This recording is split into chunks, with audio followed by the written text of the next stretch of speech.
Over 400 years ago, the adventurous Portuguese explorers who discovered and claimed Brazil for the crown of Portugal sailed into this picturesque harbor and called it Rio de Janeiro, or River of January, because they discovered it in the month of January, and they believed the beautiful inlet into which we now sail was the mouth of a river.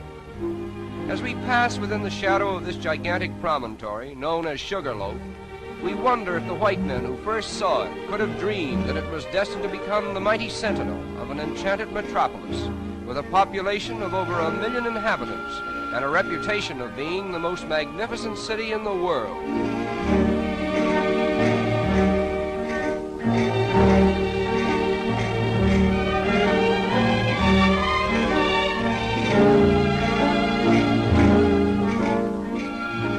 Passenger ships arriving at Rio today literally tie up at the foot of Main Street and immediately become a picturesque part of the skyline, as well as a convenient point of egress to the city itself. Rio de Janeiro is not a manufacturing city. Therefore, there is a preponderance of foreign goods on sale in all the smart shops.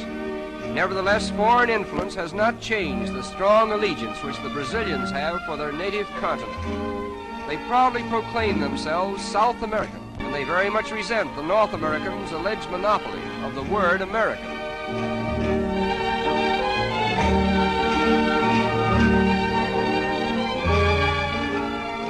The period from 1902 to 1906 witnessed the wonderful transformation from the old to the new Rio, a comprehensive project so boldly conceived and brilliantly executed that there is hardly a landmark of the old city to be seen in the metropolis today.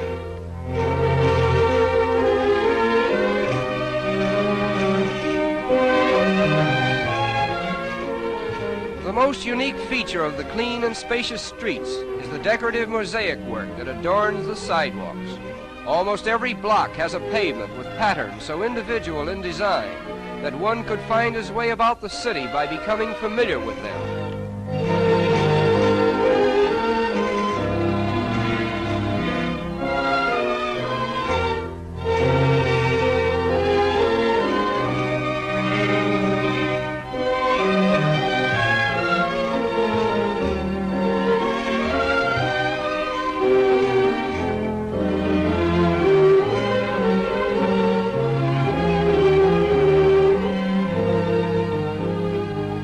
Rio is particularly noted for its numerous and colorful parks, which are scattered in picturesque profusion throughout the city.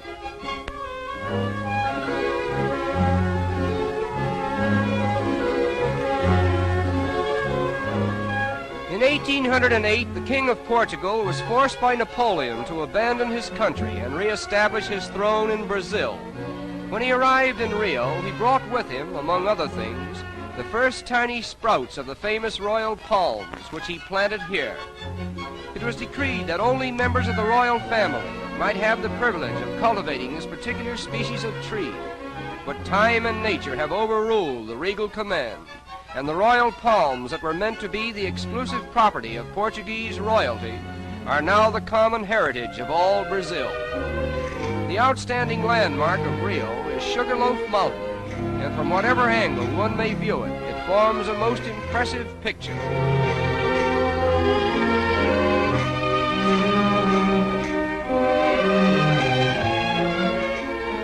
Swimming is one of the most popular sports in this pleasure-loving city. Consequently, many attractive swimming clubs have been erected along the picturesque shoreline. The architectural designs of these clubs are unusually distinctive, and many of them are actual reproductions of famous institutions in Spain and Portugal. Among the many fine boulevards in this city of splendor, the most beautiful is the Avenida Beira Mar, with its marble promenade encircling the waterfront for a distance of 5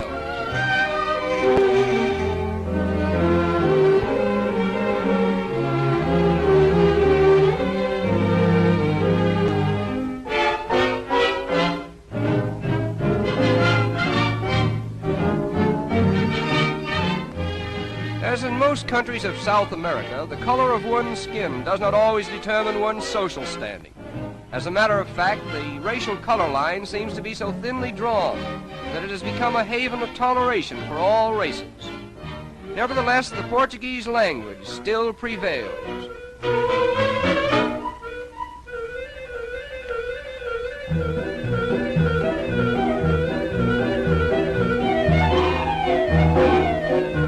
In the business districts of the city, there are a number of tiny shops where the more industrious young ladies of Rio earn their livelihood. This is called the butterfly industry, in which the colorful wings of butterflies are immortalized by an art that was inaugurated here many years ago.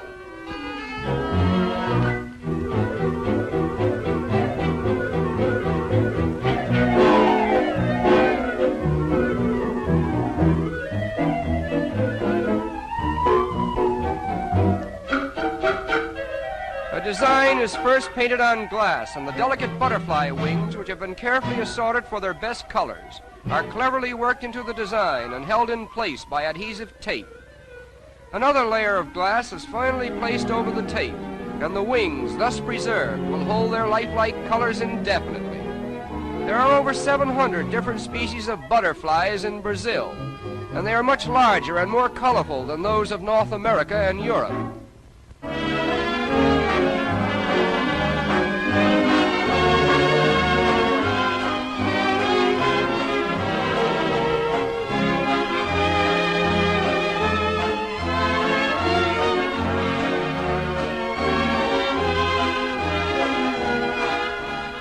The completed articles consist of tea trays, vanity and jewel cases, bonbon dishes, and decorative pictures designed to glorify the city's landmarks.